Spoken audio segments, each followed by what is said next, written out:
Natalie Holzer dan Sule telah menjalani sidang perceraian perdana di Pengadilan Agama Cikarang, Rabu, tanggal 20 Juli tahun 2022.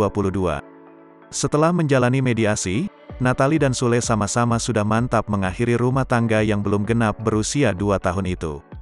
Berbagai pemberitaan simpang siur yang beredar membuat Natalie Holzer merasa harus membuat klarifikasi. Natalie rupanya ingin meluruskan kabar dirinya meminta harta gono gini dari Sule.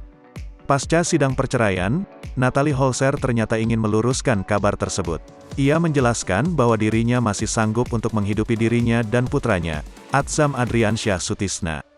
Wanita 29 tahun itu menegaskan bahwa ia hanya meminta hak dan kewajiban Sule sebagai ayah Atzam. Bahkan ia juga menegaskan tidak ada permintaan lain, khususnya soal harta gono gini. Natalie Holzer pun telah mantap berpisah dari Sule meski tahu perceraian dilarang Tuhan. Alasannya, Natalie tak ingin mengulang lagi perasaan sakit dan hancurnya hati meski penyebabnya tidak dijelaskan secara gamblang. Perihal nafkah untuk anaknya Atzam, Sule akan memberikan uang 25 juta rupiah sebulan. Natalie juga menjelaskan bahwa nominal tersebut merupakan inisiatif dari Sule dan dirinya tidak mematok ataupun meminta lebih.